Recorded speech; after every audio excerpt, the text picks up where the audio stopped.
কি আপনার সন্তান দুধ খেতে চায় না, এমনকি দুধের সরও খায় না? তাহলে আজকের ভিডিওটা প্রথম থেকে শেষ পর্যন্ত দেখতে হবে। আজকে আমি যাব হুগলি জেলার গাংপুর ব্লকের আইয়া গ্রামে। কিন্তু নামটা শুনে হয়তো বুঝতে পারছো না কোথায় আমি যাচ্ছি। থাম্বনেল বা ডেসক্রিপশন বা টাইটেল দেখে বুঝে গেছো। আজকে আমি যাচ্ছি রাবড়ি গ্রামে। তোমরাও কিন্তু আমার সাথে চলো, তোমাদেরও দেখাবো, তোমাদেরও খাওয়াবো রাবড়ি। আজকে চলে এসেছি রাবড়ি গ্রামে। বাঙালিদের শেষ পাতে কিন্তু মিষ্টির প্রয়োজন হয়, আর এই মিষ্টির খোঁজ করতেই আজ এই রাবড়ি গ্রামে আসা। এসেই দেখা হয়ে গেল একজনের সাথে। আমি চলে এসেছি তাদের বাড়িতেই, তাদের রাবড়ি কারখানায়। বাড়ির সকলেই কিন্তু এই কাজে নিয়োজিত, বাচ্চা থেকে বুড়ো সবাই একই কাজ করছে। আর এটা একটা বিজনেস টু বিজনেস প্রসেস। এখান থেকে রাবড়ি তৈরি হয়ে চলে যাবে কলকাতায় বিভিন্ন মিষ্টির দোকানে, সেখান থেকে চলে যাবে কাস্টমারদের হাতে। বাড়ি থেকে প্রায় 15 কিলোমিটার রাস্তা।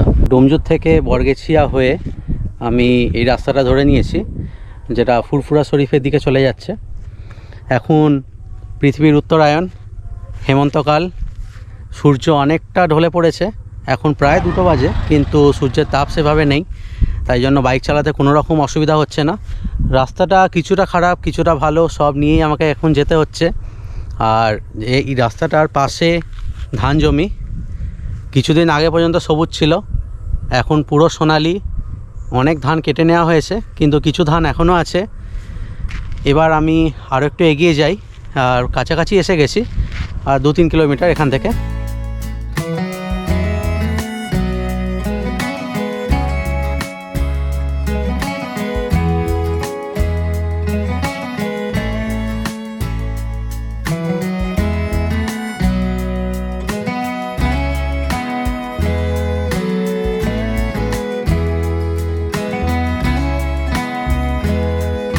চলে এসেছি রাবড়ি গ্রামে। এসেই দেখা হয়ে গেল একজনের সাথে। আমি চলে এসেছি তাদের বাড়িতেই, তাদের রাবড়ি কারখানায়। আপনার নাম? আমার নাম শুভেন্দু বালতি, বাবার নাম মুক্তরতন বালতি। এই রাবড়ি গ্রামে আসার মূল উদ্দেশ্য এখানে রাবড়ি কিভাবে তৈরি হয় সেটা দেখার, পুরো প্রসেসটা জেনে নেওয়া, এখানকার ইতিহাসটা জানা, কেন এই গ্রামের নাম হয়ে গেল রাবড়ি গ্রাম, যেটা ছিল আগে আইয়া গাংপুর, সেখান থেকে একদম রাবড়ি গ্রাম। এখানে প্রত্যেকটা প্রায় 25 থেকে 30টা পরিবার নিয়োজিত আছে এই কাজে। এই প্রসেসটা কি? প্রসেসটা একই, মানে আপনার এই যে কাটে দুধ ফুটে গেল, প্রথমে দুধ দিলাম, দুধ দিয়ে ফুটে গেল, এই যে হাওয়াটা দিচ্ছি, এই যে শটটা পড়ছে এই গায়ে, এই যে এটা আস্তে আস্তে শটটা তুলতে তুলতে মোটা হয়ে যাবে, দুধটাও কমে আসবে, আর এই শটটা আস্তে আস্তে গায়ে দিয়ে দিতে মোটা হয়ে যাবে। তারপর দুধ অনেক কমে আসবে, তারপরে ওগুলো কেটে কেটে দিয়ে তারপরে না, ওটাতে আবার চিনি দেওয়া হবে।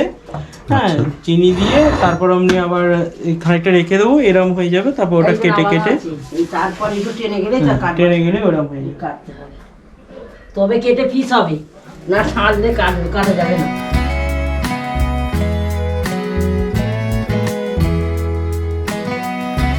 পুরো প্রসেসটা 1 ঘন্টার? পুরো প্রসেসটা 1 ঘন্টা। এখানে দুধ কতটা নিচ্ছেন? দুধ এতে 7 লিটার নেওয়া হয়। এটাতে কম আছে, এটা সর হচ্ছে বলে। হ্যাঁ, রাবড়িতে দুধ 7 লিটার নেওয়া হয়। আচ্ছা, 7 লিটার দুধেতে এবার আমরা সর তুলতে তুলতে আস্তে আস্তে যখন মোটা হয়ে যায়, যখন দুধটা একদম নিচে চলে আসবে, আস্তে আস্তে তার থেকে আর সর উঠবে না। তারপর ওটা 400 গ্রাম কি 500 গ্রাম যেরকম চিনি লাগবে প্রয়োজন মতো চিনি দিতে পারবেন। দিলেই তারপর ওটা নামিয়ে রেখে দেবেন, ডাবু করে নেড়ে রেখে দেবেন, তারপরে ওটা রাবড়ি হয়ে গেল। আর এটা কয়লার আঁচ আছে, গ্যাসেও হয়, কয়লার আঁচ জ্বলছে। আর দুধ এখান থেকে আপনাদেরই নাকি? হ্যাঁ, নিজেদের কিছু আছে। খাটাল থেকে এক্সেস যখন দরকার হয়, তখন এক্সেস দুধ তখন কোথাও পাবো, তখন খাটাল থেকে তো নিয়ে আসতে হয়। এটা কি সারাদিনই চলে? হ্যাঁ, আমাদের এখানে সারাদিন চলে। সকাল 8টায় শুরু হয়, হ্যাঁ, সকাল 8টা থেকে এবার রাত্রির 8টা পর্যন্ত চলবে, কন্টিনিউ চলবে। মানে যখন আসবো তখনই পেয়ে যাবো এখানে? হ্যাঁ, যখনই আপনি আসবেন তখনই পেয়ে যাবেন। হ্যাঁ, এবার যদি হিউজ পরিমাণ লাগে তার জন্য আগে থেকে বলতে হয়, মোবাইল নাম্বার আছে, কার্ড দিয়ে দেবো। হ্যাঁ, ফোন করে আপনাকে বলতে হবে যে আমার এতটা পরিমাণ লাগবে। অল্প পরিমাণ হলে আমরা দিয়ে দেবো, 2 কেজি 1 কেজি 4-5 কেজি দিয়ে দেবো। তার বেশি হলে তখন একটু ফোন করে বললে ভালো হবে, মানে ওটা তৈরি করতে পারবো, কেননা 1 ঘন্টা সময় লাগে একটা রাবড়ি না। আর এই রাবড়ি কলকাতায় চলে যায় না এখানে? না না না, এই রাবড়ি কলকাতায় চলে যায়। এখানে তো এতদিন এত প্রচার ছিল না, এই জাস্ট খালি এই 1 বছর এরকম প্রচারটা আরম্ভ হয়েছে। লকডাউনের পর থেকে আরো বেশি প্রচারটা হয়েছে। 3 মাস আমাদের কারবার বন্ধ ছিল, লকডাউনে একদমই বন্ধ ছিল? একদমই বন্ধ ছিল, 3-4 মাস পুরো টোটালি বন্ধ। হ্যাঁ, তখন ওই কি করবে লোক, ওই মাঠে ধান ফান হচ্ছিল, এইসব নিয়েই চলছিল। তাও তো অর্ধেক মানুষ বসে। এখানে কি অনেক বাড়িতেই করছে এরকম? হ্যাঁ, অধিকাংশ বাড়িতেই হয়।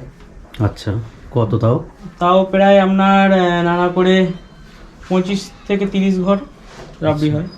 কত বছর হচ্ছে এখানে এরকম? হ্যাঁ, সবার সমান নয়, মানে আমাদের বাড়িতে এটা 30 বছরের কারবার আমাদের। আচ্ছা। আমি ছোটবেলা থেকে দেখছি, মানে আপনারা জ্ঞান কি হবার সবাই আগে- জড়িত আছেন, মানে হ্যাঁ, আমাদের পরিবারের বাড়ির সবাই? পরিবারের সবাই, যতজন মেম্বার থাকবে ততজন মেম্বারই এখানে দরকার লাগবে। তারপরে এবার যাদের প্রচুর পরিমাণে হয় তখন লোক তো লাগবে আলাদা এক্সট্রা করে, বাড়ির লোক যদি না তৈরি করতে পারে এক্সট্রা লোক লাগে। রাবড়ি কিন্তু আমাদের পশ্চিমবাংলার মিষ্টি নয়। চণ্ডীমঙ্গল কাব্যে প্রায় 1400 বছর আগে এই রাবড়ির উল্লেখ আছে, তা অবশ্য এখানকার নয়, বেনারসে। এই মিষ্টি অ্যাকচুয়ালি বেনারসের, সেখান থেকেই আসে এই পশ্চিমবঙ্গে। তারপর এই রাবড়ি গামের উৎপত্তি, তার ইতিহাস কিন্তু জেনে নেব এই দাদার কাছ থেকে। এটা কোনো হিস্ট্রি আছে, মানে কেন শুরু হলো এই গ্রামে? দুজন মানে এখানে রাবড়ি জিনিসটাকে এনেছিলেন, ওনারা এনেছিলেন কলকাতা থেকে। কলকাতায় রাবড়িটা শিখে এখানে গ্রামে তৈরি করে। মেন ব্যাপার হচ্ছে কলকাতায় তো দোকানে তো এই রাবড়িটা তৈরি করতে পারবে না, কেননা দোকানে এই যে পরিশ্রমটা লাগে কারিগররা এসব দেয় না এত পরিশ্রম। সেই কারণে ওখান থেকে ওটা দেখে এনে এখানে তৈরি করতে আরম্ভ করে দুজন। তো সেই দুজন করার পর থেকে আস্তে আস্তে আস্তে আস্তে সবাই একের পর এক চালু করে দেয়। আজ থেকে প্রায় 30 বছর আগে চালু হয়েছে এটা। তখন থেকেই চলছে, যখন থেকেই চালু হয়েছে তারপর থেকেই চলছে। মানে এখানকার দুধ নিয়ে যাওয়া কলকাতা একটু অসুবিধা, সেই কারণেও নাকি অনেকটা? না না না, কলকাতায় তো এক্সেস দুধ পাওয়া যাবে, কারিগররা করতে চায় না, এই হচ্ছে ব্যাপার। দোকানে কারিগররা করতে চায় না, তবু কিছু কিছু নামি দামি দোকানে পাওয়া যায়, মানে তারা নিজেরা করতে পারে। যেমন বলরাম মল্লিক, রাধারমন মল্লিক, তারা তো নিজেরা তৈরি করে। ওরা কাদের রাবড়ি নেয় না, ওরা তৈরি করে, ওরা পারে, কিন্তু অন্যান্য দোকানরা পারে না তৈরি করতে। যার ফলে এবার অনেক তো দোকান কলকাতায়, একটা দুটো তো নয়। তাহলে যদি কেউ কিনতে চায় এখান থেকে এসে কিনতেই হ্যাঁ, পারবে? এখান থেকে এসে কিনতে এখন পারে। অনেক লোক নিয়ে যাচ্ছে তো। অনেক লোক নিয়ে হ্যাঁ, যাচ্ছে। এখন অনেক লোক আসছে বাইরে থেকে এসে নিয়ে যাচ্ছে, কোনো ব্যাপার না। দুর্গাপুজোর সময়, কালী পুজো, ভাইফোঁটা সব নিয়ে গেছে এখানে। আর কত করে কেজি এখন? আমাদের এখানে কেজি 300 টাকা। বাইরে গেলে নিশ্চয়ই এটা বেড়ে যাবে আরো। হ্যাঁ, কলকাতায় যারা নেয় তাদের কেজি আরো 400 টাকা, কি কোনো দোকানে 500 টাকা এরকম বিক্রি হয়। এখান থেকে যায় কিভাবে? এখান থেকে যায় আমাদের 26 বাস, এক বাসে ডানলপ বনহুগলি, ওই ওখান টিফিন থেকে আছে, আবার ছোট বাস ছোট আছে, আমাদের বাসে করে টিফিন চলে আছে, যায়। টিফিনে করে নিয়ে ব্যাগে করে নিয়ে যায়। টিফিন ক্যারিয়ার আছে, তাতে করে চলে যায়। ট্রেনে যায় না? হ্যাঁ, ট্রেনেও যায়। যার যেখানে পূজা আছে দোকান। সব জায়গায় তো, উত্তর কলকাতা, দক্ষিণ কলকাতা, চারিদিকেই সব মানে কভার করে আছে শুধু এই গান। আর আমাদের রাবড়ির সাইজে আর একটাও হয় সরভাজা, এই যে শর্টটা টানছে, শর্টটা যেটা তুলছেন। হ্যাঁ, এই শর্টটা দিয়েই সরভাজাটা হবে। ওটা আমরা খোয়া ক্ষীর করি। হ্যাঁ, দুধকে ফুটিয়ে ফুটিয়ে মেরে ক্ষীর হয়। সেই ক্ষীর থেকে ক্ষীরটা পেতে আগে প্রথমে শর্ট দেওয়া হয়, তারপর অ্যারুট দেওয়া হয়, তারপর আবার ক্ষীরটা দেওয়া হয়, ক্ষীর দেওয়ার পর আবার শর্ট দেওয়া হয়, শর্ট দিয়ে তারপর ওটা সরভাজা তেলে ভেজে ওটা রসে ফেলা হয়, ছল রসে, মানে হালকা রস। আমার পিছনে এই গোয়াল ঘর, অনেকগুলো গরু, ম্যাক্সিমাম এখান থেকে দুধ পাওয়া যায়। আর যদি দুধ আরও বেশি প্রয়োজন হয়, পাশে আর একটা গ্রাম আছে, সেখান থেকেও দুধ চলে আসে এখানে। গ্রামের মধ্যে আসার আনন্দটা একদম আলাদা। পেছনে পাখির কিচিরমিচির, কোথাও হাঁসের প্যাঁক প্যাঁক, কোথাও গরুর হাম্বা, সব কিছু মিলেমিশে একদম আলাদাই একটা পরিবেশ। সবার রাবড়ি না এরকম কোয়ালিটি পাবেন না, মানে ওগুলো আরো ফাঁক মাখা থাকবে, এত মোটা, পিসটা তো মোটা হবে না।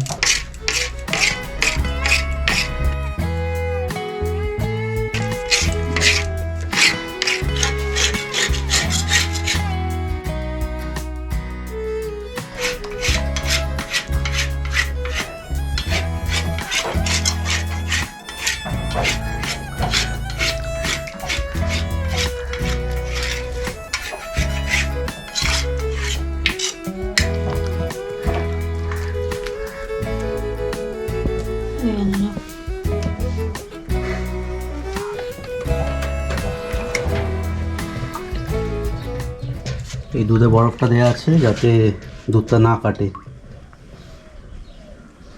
ঠান্ডাটা দুধে চলে যায়, হুম। যার ফলে আর দুধটা আর কাটবে না। এবার একটু টেস্ট করে দেখা যাক কেমন খেতে, তারপরে আপনাদেরও বলবো এখান থেকে নিয়ে যেতে, টেস্ট করুন, নিজে খান, বাড়ির লোককে খাওয়ান।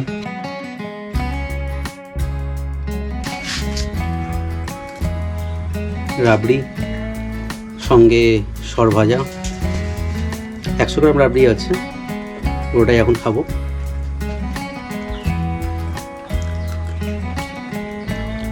দুর্দান্ত টেস্ট কিন্তু। যাই হোক, লোভ দেবেন না, কারণ লোভ দিলে পেটটা খারাপ হবে। খেয়ে নিই, তারপরে না হয় কথা বলবো। সঙ্গে সর ভাজা। বলো।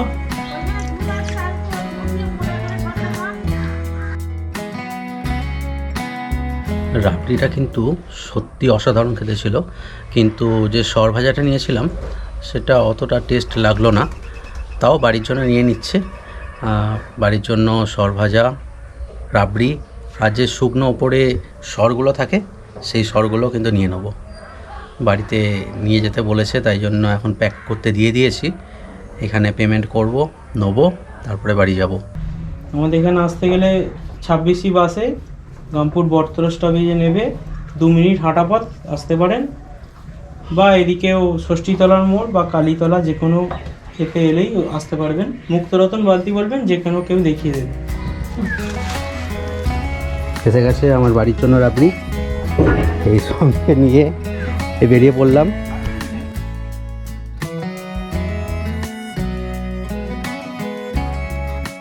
রাবড়ি গ্রামের রাস্তাটা এই সামনে যে সাবস্টেশন দেখতে পাচ্ছ তার ঠিক পরেই, এই আমার ঠিক পেছন দিকে ওইখানটা, ওখান দিয়ে আমরা ঢুকে গেছিলাম ওই দাদার সাথে, গিয়ে রাবড়ি কিনলাম। এখন বাড়ির পথে রওনা দিয়েছি। তো তোমরা এই ভিডিওটা দেখলে তোমাদের কেমন লাগলো তোমরা কিন্তু নিচে কমেন্টস করে জানিও, আর যদি ভালো লেগে থাকে লাইক আর শেয়ার করে দিও। আর যদি তোমরা এই চ্যানেলে নতুন হও তাহলে কিন্তু চ্যানেলটা সাবস্ক্রাইব করে দিও, আর পাশে যে বেল বাটনটা আছে সেটা কিন্তু প্রেস করে দিও, তাহলে নতুন ভিডিও যখনই আসবে তখনই তোমাদের কাছে নোটিফিকেশান পৌঁছে যাবে। তাহলে আজকের মতো এই পর্যন্তই, আবার ফিরে আসবো অন্য কোনো দিনে, অন্য কোনো জায়গা নিয়ে, অন্য কোনো ভিডিওতে।